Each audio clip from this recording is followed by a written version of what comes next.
بسم اللہ الرحمن الرحیم۔ السلام علیکم۔ اردو کے ایک اور اہم لیکچر کے ساتھ Abdul Khaliq Owaisi, Punjab group of college Vehari سے۔ عزیز طلبہ، کل ہم نے سبق محنت پسند خدمت مند کا اول حصہ مکمل کیا تھا، یعنی کچھ حصہ پڑھا تھا۔ آج ہم اس کا بقیہ حصہ پڑھنے کی کوشش کرتے ہیں اور دیکھتے ہیں کہ مولانا محمد حسین آزاد نے اس تمثیل نگاری میں کن باتوں کی وضاحت کی ہے۔ تو صفحہ نمبر 22 کا دوسرا پیراگراف ہم پڑھنے لگے ہیں۔ اس بدنیتی کی سزا یہ ہوئی کہ احتیاج اور افلاس نے بزرگانہ لباس پہنا اور ایک پیرزادے بن کر آئے۔ حضرت انسان کے طمع خام کے خمیر تھے، خسرو آرام کی عقیدت چھوڑ کر ان کی طرف رجوع ہوئے، چنانچہ سب ان کے مرید اور معتقد ہو گئے اور ہر شخص اپنے تئیں حاجت مند ظاہر کر کے فخر کرنے لگا۔ مقام افسوس یہ ہے کہ اس بدنیت نحس قدم کے آنے سے ملک فراق کا رنگ بالکل بدل گیا، یعنی انواع و اقسام کی حاجتوں نے لوگوں کو آن گھیرا۔ سال میں 4 موسم ہو گئے، زمین بنجر ہو گئی، میوے کم ہونے لگے، ساگ پات اور موٹی قسم کے نباتات پر گزران ٹھہری۔ خزاں کے موسم میں کچھ برے بھلے اناج بھی پیدا ہونے لگے، لیکن جاڑے نے بالکل لاچار کر دیا۔ کبھی کبھی قحط سالی کا ٹڈی دل چڑھ آتا، اسی لشکر میں وبا اور امراض غول کے غول بیماریاں اپنے ساتھ لے کر آتے اور تمام ملک میں پھیل جاتے۔ غرض عالم میں ایسا تہلکہ پڑا کہ اگر ملک فراق کے انتظام میں نئی اصلاحیں نہ کی جاتیں تو یک قلم برباد ہو جاتا۔ سب دکھ سہ سکتے تھے مگر قحط کی مصیبت غضب تھی، چونکہ یہ ساری نحوستیں احتیاج اور افلاس کی نحوست سے نصیب ہوئی تھیں، اس لیے سب اپنے کیے پر پچھتائے۔ تو بیٹا اس پیراگراف میں دیکھیں کہ جو چیزوں کا ذکر کیا گیا ہے کہ اس بدنیتی کی سزا یہ ہوئی، یعنی جو انہوں نے کہا ہے کہ بیٹا جب تک انسان کی نیت بہتر رہتی ہے تو اسے اس کا صلہ بھی اچھا ملتا ہے، یعنی اعمال کا دار و مدار نیتوں پر یعنی اعمال کا دار و مدار نیتوں پر ہے۔ احتیاج کہتے ہیں ضرورت کو، افلاس کہتے ہیں تنگ دستی اس کو، غربت کو، بزرگانہ لباس پہنا، یعنی پھر دیکھیں جب انسان بد نیت ہو جاتا ہے، لوگوں کا حق غصب کرنا شروع کر دیتا ہے، تو بیٹا ایک وقت تو اسے یہ لگتا ہے کہ وہ سب سے امیر ہے۔ حقیقت میں وہ ایک ایسا وقت آتا ہے کہ وہ ایک ایک پائی کو ترسنے لگ جاتا ہے، یعنی اس کے پاس کچھ بھی نہیں رہتا ہے۔ یعنی جب انسان اللہ کے راستے میں خرچ کرتا ہے تو اللہ تعالیٰ اس کے رزق کو دگنا کر دیتا ہے، بلکہ جیسے ہے نا کہ جو اللہ کے راستے میں ایک خرچ کرتا ہے تو اللہ تعالیٰ اس کے بدلے میں اسے 10 کہہ لیں کہ عطا فرماتا ہے، 10 گنا زیادہ عطا فرماتا ہے۔ تو اسی طرح ہے بیٹا، اگر ہم اللہ کے راستے میں اپنے رزق کا ایک حصہ تقسیم کریں، باقی 3 حصے اپنے لیے رکھیں، تو بیٹا یہ جو اللہ تعالیٰ کے ساتھ انسان ایک کاروبار کرتا ہے یا اللہ تعالیٰ کے ساتھ ایک معاہدہ کر لیتا ہے تو یہ اس کے لیے بہت فائدہ مند ثابت ہوتا ہے۔ یہاں پہ جنہوں نے کہا ہے کہ جب انسان کی نیت اچھی نہ ہوئی، جب انسان بد نیت ہوتا چلا گیا تو پھر ضرورت اور افلاس نے ایسا لباس پہنا کہ اور ایک پیرزادے بن کر آئے، یعنی یہ پھر ایک ایسا لباس بن کے آئے کہ یہ ایک پیر بن کر آئے، پھر اس نے پھر سبھی کو تباہ و برباد کرنا شروع کر دیا، یعنی سبھی لوگوں کو اپنی طرف متوجہ کرنا شروع کر دیا، لوگ ان کے غلام ہوتے چلے گئے۔ یعنی حضرت انسان کے طمع خام کے خمیر تھے، یعنی انسان جو فطری طور پر لالچی ہے، طمع خام کے خمیر تھے، یعنی انسان کی جو فطرت ہے وہ لالچ پر مبنی ہے۔ یعنی انسان کیا ہوتا ہے کہ جب کسی ایک چیز کی طلب کرتا ہے، اللہ کے حضور جب ایک چیز مانگتا ہے اللہ تعالیٰ وہ عطا فرما دیتا ہے۔ یعنی مثال کے طور پہ اگر اللہ تعالیٰ کی بارگاہ اقدس میں وہ پیسوں کی ڈیمانڈ کرتا ہے 500 کی، جب اللہ تعالیٰ 500 عطا کر دیتے ہیں تو پھر وہ 5000 کی اللہ تعالیٰ کی بارگاہ اقدس میں خواہش لے کر جاتا ہے، دعا مانگتا ہے، جب اللہ تعالیٰ وہ عطا کر دیتے ہیں پھر اللہ تعالیٰ سے وہ ہم کلام ہوتا ہے، اللہ تعالیٰ اب کے مرتبہ مجھے یعنی 5 لاکھ عطا فرما دی، اس کے بعد میں نے کچھ بھی نہیں مانگنا ہے۔ جب اللہ تعالیٰ وہ بھی عطا کر دیتے ہیں تو پھر اس کی ڈیمانڈ اس سے بھی بڑھتی چلی جاتی ہے۔ یعنی انسان کی خواہشات بیٹا کم نہیں ہوتی ہیں، یہ جو انسان کا لالچ ہے یہ کم نہیں ہوتا ہے، تو اسی لالچ کی بنا پر ہی انسان مطلب کہہ لیں کہ اب تباہی اور بربادی کی طرف جا رہا ہے۔ بعض اوقات تو انسان اسی لالچ کی بنا پر اپنی جان تک کو بھی قربان کر دیتا ہے، یعنی اس لالچ کے اوپر۔ اب ہے آگے کہ خسرو آرام کی عقیدت چھوڑ کر ان کی طرف رجوع ہوئے، چنانچہ سب ان کے مرید اور معتقد ہو گئے، یعنی تمام کے تمام نے پھر کیا کیا کہ ان کو اپنا پیر و مرشد مان لیا، کس چیز کو؟ لالچ کو، فریب کو، دھوکے کو، اور ہر شخص اپنے تئیں حاجت مند ظاہر کر کے فخر کرنے لگا۔ یعنی پھر وہ جو اپنے آپ کو کیا فخر کرنے لگے کہ جب ان کے پاس کچھ بھی نہیں ہوتا تھا، تو انگر ہو گیا، غریب ہو گیا، تو لوگوں کے آگے ہاتھ پھیلانا جو ہے نا، اس کو وہ فخر محسوس کرنے لگے۔ تو بیٹا یہی چیز انسان کی تباہی اور بربادی کے لیے کافی ہے، جب انسان دوسروں پر انحصار کرنا شروع کر دیتا ہے، جب دوسروں سے مانگنا شروع کر دیتا ہے۔ حقیقت میں انسان کو چاہے جتنے بھی برے حالات کا سامنا کرنا پڑے، اپنا دست کسی کے سامنے دراز نہیں کرنا چاہیے، بلکہ اپنے قوت بازو کے تحت ایسے حالات سے نکلنا چاہیے۔ کیوں کہ ایسے جو حالات ہوتے ہیں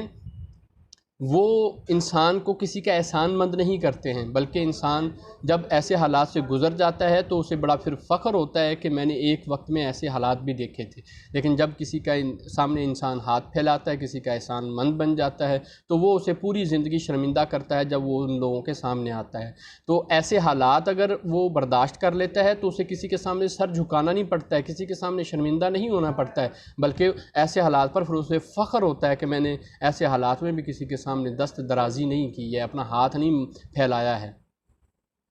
ٹھیک ہے، دست کسی کے سامنے پھیلایا نہیں ہے۔ تو بیٹا آگے پھر وہ کہتے ہیں کہ مقام افسوس یہ ہے کہ اس بد نیت نحس قدم کے، یعنی منحوس اور ناپاک قدموں کے آنے سے ملک فراق کا رنگ بالکل بدل گیا۔ یعنی وہ جو آرام کا جو ملک تھا، سکون اور چین والا جو ملک تھا، وہ آہستہ آہستہ بالکل تبدیل ہو گیا۔ یعنی انواع و اقسام کی حاجتوں نے لوگوں کو آن گھیرا، لوگوں کی پھر طرح طرح کی ضرورتیں پیدا ہونا شروع ہو گئیں، لوگوں نے اپنے آپ کو مطلب مختلف ضرورت مند ظاہر کر کے دنیا کو لوٹنا شروع کر دیا۔ سال میں 4 موسم ہو گئے،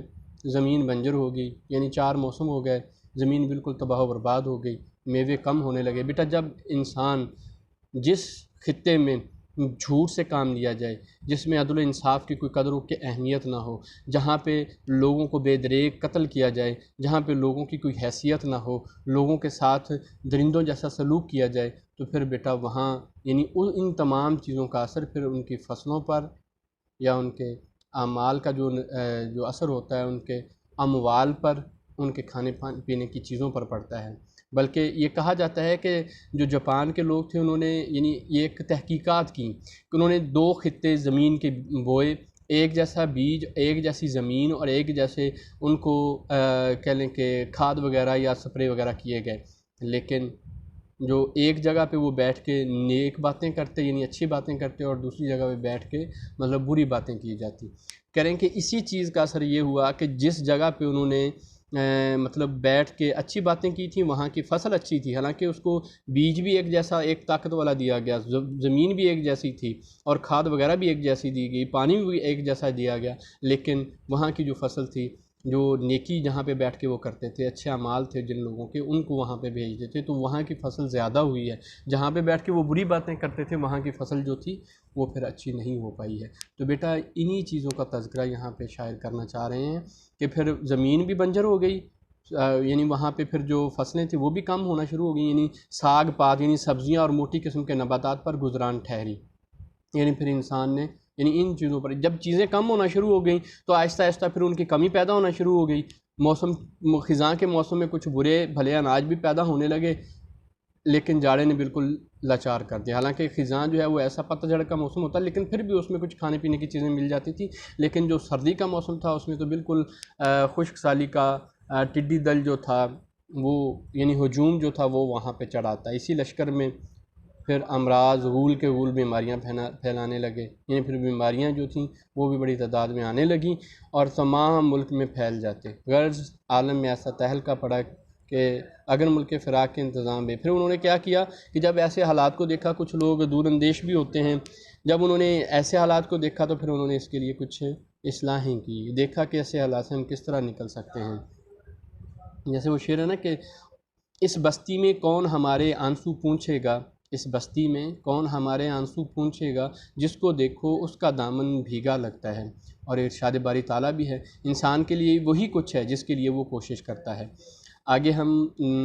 تیسرا پیراگراف صفحہ نمبر 22 کا پڑھتے ہیں کہ عالم کا رنگ بے رنگ دیکھ کر، یعنی دنیا کا یہ رنگ دیکھ کر تدبیر اور مشورہ 2 تجربہ کار دنیا سے کنارہ کش ہو گئے، یعنی تدبیر اور مشورہ اس دنیا سے الگ ہو گئے، اور ایک سیب کے درخت میں جھولا ڈالے الگ باغ میں جھولا کرتے تھے۔ البتہ جو صاحب ضرورت ان کے پاس جاتا اسے اصلاح مناسب بتا دیا کرتے تھے۔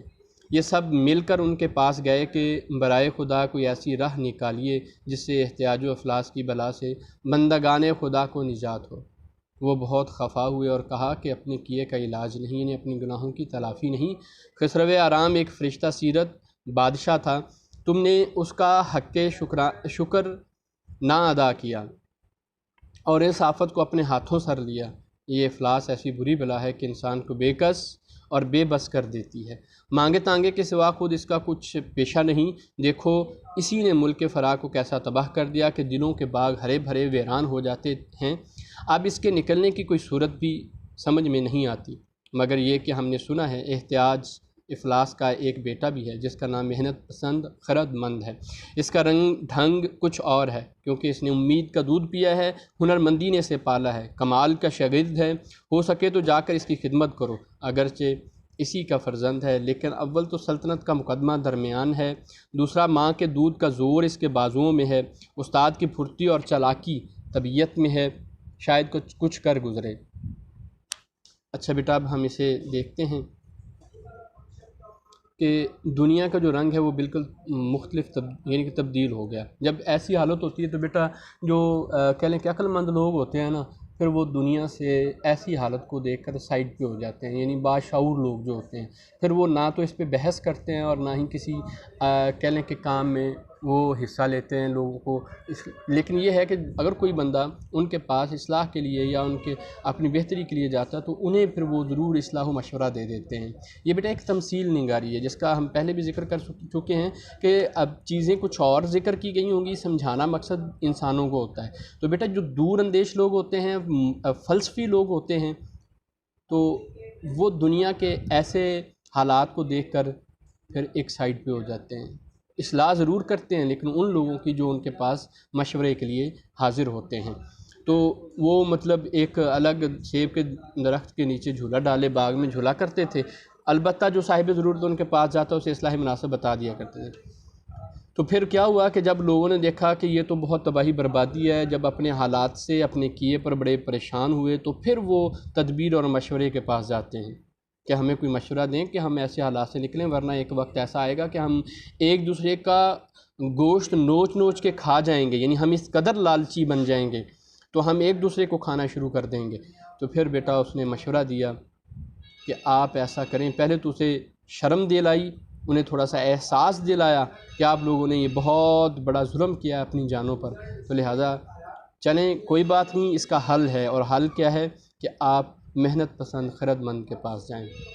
بیٹا ایک محنت ہی ہے جو انسان کو کامیابی کی طرف لے کے جاتی ہے۔ جیسے وہ شعر ہے نا کہ سہارا جو کسی کا ڈھونڈتے ہیں بحر ہستی میں، سہارا جو کسی کا ڈھونڈتے ہیں بحر ہستی میں، سفینہ ایسے لوگوں کا ہمیشہ ڈوب جاتا ہے۔ تو بیٹا یہ ایک حقیقت ہے، جب انسان لوگوں کے سہاروں پر جینا شروع کر دیتا ہے تو وہ سہارے انسان کو تباہ و برباد کر دیتے ہیں، لیکن جب انسان اپنے سہارے پر جیتا ہے، اپنے بازوؤں کی طاقت پر جینے کی کوشش کرتا ہے تو پھر وہ کامیاب ہوتا ہے، کیونکہ یہ ایک ایسا انسان کے پاس اوزار ہے جو اسے بڑے سے بڑے پہاڑوں سے بھی ٹکرانے کے لیے ہمت قوت عطا کرتا ہے۔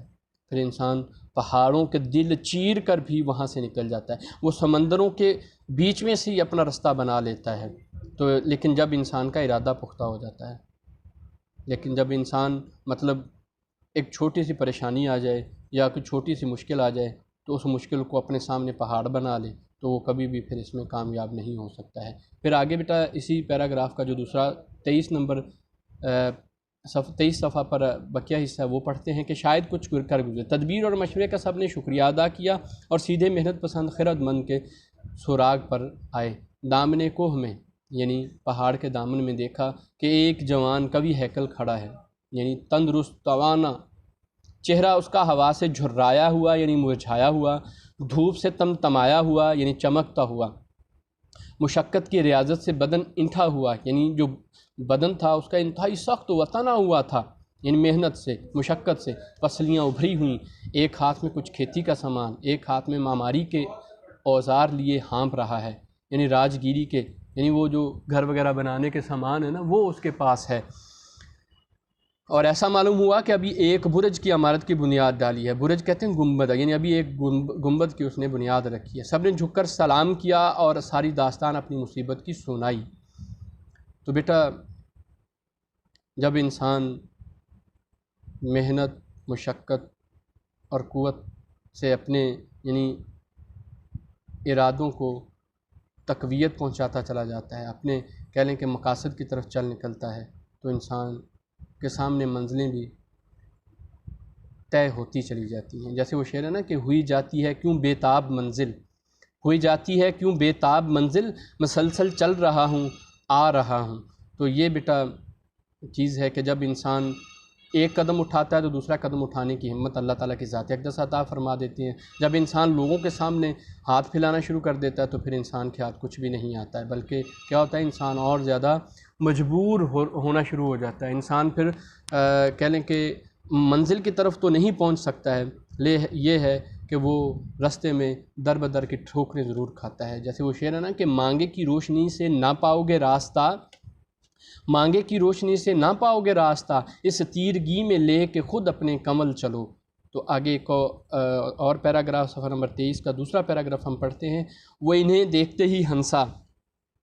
اور ایک کہکا مار کر پکارا کہ آؤ انسانوں نادانوں آرام کے بندو عیش کے پابندو، آؤ آؤ آج سے تم ہمارے سپرد ہوئے، اب تمہاری خوشی کی امید اور بچاؤ کی راہ اگر ہے تو ہمارے ہاتھ ہے. خسرو آرام ایک کمزور، کامچور، بے ہمت، کم حوصلہ، بھولا بھالا، سب کے منہ کا نوالا تھا، یعنی سب کی پہنچ میں آنے والا تھا. نہ تمہیں سنبھال سکا، نہ مصیبت سے نکال سکا، بیماری اور قحط سالی کا ایک ریلا بھی نہ ٹال سکا، پہلے ہی حملے میں تمہیں چھوڑ دیا اور ایسا بھاگا کہ پھر مڑ کر نہ دیکھا. تو بیٹا اتنا پیرا ہم پڑھنے کے بعد یعنی 4 لائنیں پڑھنے کے بعد ہم دیکھتے ہیں کہ اس میں انہوں نے کیا کہا ہے کہ جیسے ہی پھر محنت پسند خرد مند نے انہیں دیکھا تو پھر انہیں پکارا کہ آؤ آؤ آج سے تم ہمارے سپرد ہوئے. پھر انہیں کچھ کہا کہ آرام کے بندو عیش کے پابندو، یعنی وہ آرام نے انہیں تباہ کیا تھا اور عیش پرستی نے انہیں تباہ کیا تھا. یعنی بیٹا یہ 2 چیزیں انسان کی تباہی اور بربادی کے لیے. جب انسان آرام پرست ہو جاتا ہے، محنت سے وہ جان چرانے لگتا ہے. بیٹا جب انسان محنت نہیں کرتا ہے، کوشش نہیں کرتا تو کچھ ہاتھ نہیں آتا ہے. جب انسان محنت اور کوشش کر کے کچھ منزل حاصل کر لیتا ہے، کچھ مقام اور مرتبہ پا لیتا ہے، تو اس کے بعد اگر انسان پھر بھی محنت چھوڑ دیتا ہے تو پھر بیٹا وہ جو مقام مرتبہ اس نے حاصل کیا ہوتا ہے وہ بھی انسان کے ہاتھوں سے جاتا رہتا ہے.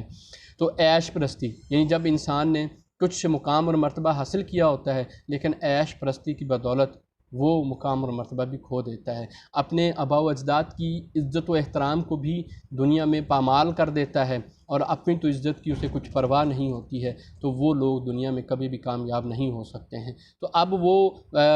محنت پسند خرد مند کے پاس آئے، یعنی جب انسان آرام پرستی اور عیش پرستی کی زندگی بسر کرتا رہتا ہے، جب کچھ ہاتھ نہیں رہتا ہے تو پھر نہ تو آرام اس کی زندگی میں رہتا ہے اور نہ ہی اس کی عیش جو ہوتی ہے وہ بھی ختم ہو جاتی ہے اور پھر انسان در بدر کی ٹھوکریں کھاتا ہے. تو پھر انسان کو کامیابی ملتی ہے تو پھر وہ محنت اور کوشش کی بدولت ہی ہے. اسی وجہ سے انہوں نے کہا نا کہ آؤ محنت پسند اور خرد مند کے پاس گئے ہیں، یعنی جب انہیں کوئی سہارا دکھائی نہیں دیا ہے، جب انہیں کوئی منزل دکھائی نہیں دی ہے تو پھر وہ محنت پسند خرد مند کے پاس گئے ہیں اور انہوں نے کہا کہ اب تمہارا ہی آسرا ہمارے پاس ہے ورنہ ہم تباہ و برباد ہو جائیں گے. تو پھر انہوں نے کیا کہا آگے مزید دیکھتے ہیں کہ سلطنت کو ہاتھ سے کھویا اور تم کو مجھدھار میں ڈبویا، یعنی بھنور میں. بھنور جو ہوتا ہے پانی کا وہ گول دائرہ جہاں پہ وہ جو چیز بھی اس دائرے میں چلی جاتی ہے تو پھر وہ زمین کے تہہ کے نیچے لے جاتی ہے. آج سے تم ہماری خدمت میں حاضر رہو، ہماری آواز پر آیا کرو، ہم تمہیں ایسی ایسی تدبیریں سکھائیں گے کہ جس سے شوریت زمین کی یعنی زمین کا بنجرپن دور ہو جائے گا، ہوا کی شدت اعتدال پائے گی، گرمی سے سردی کی خوراک نکل آئے گی. ہم تمہارے لیے پانی سے مچھلیاں، ہوا سے پرندے، جنگل سے چرندے نکالیں گے، زمین کا پیٹ چاک کر ڈالیں گے اور پہاڑوں کی انتڑیاں تک نکالیں گے. ایسے ایسے دھات اور جوہرات نکالیں گے، جوہرات دیں گے کہ تمہارے خزانوں کے لیے دولت ہو، ہاتھوں میں طاقت ہو اور بدن کی حفاظت ہو. زبردست حیوانوں کے شکار کرو گے اور ان کے آزاروں سے محفوظ رہو گے. جنگل کے جنگل کاٹ ڈالو گے، پہاڑ کے پہاڑ اکھاڑو گے. تم دیکھنا میں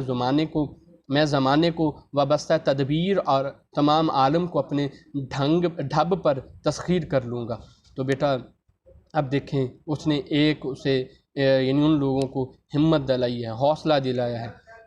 کہ اگر تم میرے کہے پر عمل کرو گے تو کوئی بھی چیز تمہارے راستے میں رکاوٹ نہیں بنے گی، بلکہ کامیابیاں تمہارے قدموں کی زینت ہوں گی، تم آگے بڑھتے چلے جاؤ گے۔ تم کیا کرو گے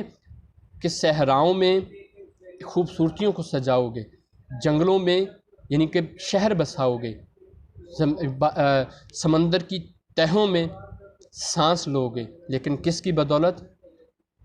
یہ صرف اور صرف محنت کی بدولت۔ یعنی جیسے اس نے کہا کہ تم سمندروں کی تہوں میں سانس لو گے، آسمانوں میں اڑو گے، تو بیٹا یہ سارا کا سارا انسان نے کیا لیکن محنت کے بل بوتے پر۔ انہوں نے کہا کہ پہاڑوں کو کھودو گے اور وہاں سے تم دھات اور جواہرات نکالو گے، یعنی ہیرے جواہرات نکالو گے، تو یہی چیز تمہیں دنیا میں معتبر بناتی چلی جائے گی۔ لیکن کس چیز نے انہیں معتبر بنایا؟ یعنی محنت نے، جستجو نے۔ جو بیٹا محنت اور جستجو سے کام لے گا وہی دنیا میں کامیاب ہوگا۔ جیسے وہ شعر ہے نا کہ بقا کی فکر کرو خود ہی زندگی کے لیے، بقا کی فکر کرو خود ہی زندگی کے لیے، زمانہ کچھ نہیں کرتا کبھی کسی کے لیے۔ آگے ہم مزید پڑھتے ہیں کہ غرض ان باتوں سے سب کے دلوں کو لبھایا، یعنی مائل کر لیا۔ وہ بھی سمجھے کہ محنت پسند خرد مند بنی آدم کا خیرخواہ ہمارا دلی دوست ہے۔ ہاتھ جوڑ جوڑ اس کے پاؤں پر گرے، ہمت اور تحمل اس کے پہلو میں کھڑے تھے۔ اسی وقت انہیں جماعت مذکور پر افسر کر دیا۔ بیٹا ایک ہمت اور تحمل، یعنی محنت کیے جاؤ، کامیابی نہ بھی ملے تو صبر کرو، لیکن پھر کیا ہے کہ پھر سے محنت کرو، جستجو کرو، کامیابی نہ ملے پھر محنت اور جستجو کی طرف راغب ہو جاؤ۔ جیسے یہ کہا جاتا ہے نا کہ محمود غزنوی نے 17 حملے کیے، لیکن آخری حملے میں جب آپ واپس لوٹے تو آپ دیکھتے ہیں، یعنی ہندوستان کو فتح کرنے کے لیے، تو ایک غار میں جب بیٹھے ہوئے تھے تو ایک چیونٹی جو ہے وہ دیوار پر چڑھتی ہے غار کی، پھر گرتی ہے، دوسری مرتبہ چڑھتی ہے پھر گرتی ہے، تیسری مرتبہ چڑھتی ہے پھر گرتی ہے، لیکن اس طرح وہ مسلسل 100 مرتبہ چڑھتی ہے اور گرتی ہے۔ تو محمود غزنوی وہیں پہ کہہ لیں کہ ایک ہمت باندھ لیتے ہیں کہ یہ ایک چھوٹی سی چیز ہے، یعنی حشرات میں سے ایک چھوٹا سا حشر ہے جو ایک مرتبہ اوپر چڑھا گرا، پھر چڑھا گرا، پھر چڑھا گرا، تو اس نے ہمت نہیں آ رہی ہے، 100ویں مرتبہ جا کے یہ کامیاب ہوئی ہے، تو میں تو پھر اشرف المخلوقات ہوں۔ تو بیٹا جب انسان سمجھ لیتا ہے کہ ناکامی انسان کی کوئی نہ کوئی ایسی چیز رہ جاتی ہے جسے وہ مکمل نہیں کر پاتا اور ناکام ہوتا ہے، تو جب انسان اپنی طرف سے مکمل طور پر مطمئن ہو جاتا ہے کسی بھی کام میں تو کامیابی اس کا مقدر ہوتی ہے۔ جب انسان یعنی تحت الشعور میں، یا یہ کہہ لیں کہ انسان کے شعور میں کوئی چیز ایسی ایک خلش رہ جاتی ہے نا کہ ہو سکتا ہے کہ اس میں کوئی ناکامی ہو، تو پھر بیٹا وہ کامیابی کی طرف نہیں بڑھتا ہے۔ اگر کامیابی مل جائے تو وہ اس کی قسمت ہے، لیکن جب اس کے تحت الشعور میں ایک تھوڑی سی خلش ہوتی ہے کہ یہ یار یہاں پہ تھوڑی سی کمی تھی، تو پھر وہ ناکامی کی طرف چل نکلتا ہے۔ جب انسان مکمل طور پر محنت کرتے ہوئے، جستجو کرتے ہوئے اس نتیجے پر پہنچتا ہے کہ اس چیز میں مجھے کسی صورت میں بھی ناکامی نہیں ہو سکتی، تو پھر وہ کامیابی کی سیڑھیاں چڑھتے چلا جاتا ہے، اس کام میں کبھی بھی ناکام نہیں ہوتا ہے۔ تو یہ چیز آتی ہے صرف ہمت سے، برداشت سے، حوصلے سے۔ جب انسان ہمت و برداشت اور حوصلے سے کام لیتا ہے تو پھر آگے بڑھتا چلا جاتا ہے۔ آگے ایک اور مصرع ہے وہ پڑھتے ہیں، پیراگراف ہے وہ پڑھتے ہیں کہ الغرض ہمت اور تحمل ان سب کو جنگلوں اور پہاڑوں میں لے گئے، کانوں کو کھودنا، اتار چڑھاؤ ہموار کرنا، تالابوں سے پانی سینچنا، دریاؤں کی دھاروں کا رخ پھیرنا سب سکھایا۔ لوگوں کے دلوں پر اس کی بات کا ایسا اثر ہوا تھا کہ سب دفعتاً کمرے باندھ، آنکھیں بند کر دیمک کی طرح روئے زمین کو لپٹ گئے۔ دفعتاً یعنی فوراً۔ اب اس میں دیکھیں کہ بڑے اچھے انداز سے انہوں نے کہا ہے کہ محنت پسند خرد مند کی آواز پر وہ البیک کہتے ہوئے پھر اس روئے زمین پر چیونٹیوں کی طرح لپٹ گئے۔ جیسے وہ ایک چیونٹی کیا کرتی ہے، سارا دن محنت کرتی، نہ جانے کہاں کہاں کا سفر کرتی ہے، لیکن کامیابی سمیٹ لیتی ہے۔ تو بیٹا انسان جب محنت کرتا ہے، جستجو کرتا ہے، تو کامیابی اس کا مقدر بن جاتی ہے، لیکن جب انسان محنت سے ہاتھ کھینچنا شروع کر دیتا ہے تو جو مقام اور مرتبہ اس کا بنا ہوا ہوتا ہے، جو اس کے آباء و اجداد نے عزت کمائی ہوتی ہے، وہ بھی خاک میں مل جاتی ہے۔ جیسے وہ ہے نا کہ مصیبت میں ہمت سے کام لینا آدھی کامیابی ہے، اسی طرح ہی ہے۔ تو بیٹا انسان کو کبھی بھی نا امید نہیں ہونا چاہیے، لا تقنطوا من رحمت اللہ، بلکہ اللہ تعالیٰ کی ذات ہے کہ اس پر امید باندھتے ہوئے انسان کو آگے بڑھتے رہنا چاہیے۔ پھر آگے انہوں نے لکھا ہے کہ عالم صورت چند روز میں رنگ نکال لایا، مگر نئے ڈھنگ سے، یعنی ساری زمین شہر قصبوں اور گاؤں میں بھر گئی، کھیت اناج سے اور باغ میووں سے مالا مال ہو گئے۔ جب انسان نے محنت کرنا شروع کر دی، شہروں میں بازار لگ گئے، عمارتیں آسمانوں سے باتیں کرنے لگیں، گھر آباد ہو گئے، جدھر دیکھو ڈالیوں اور گلزاریوں میں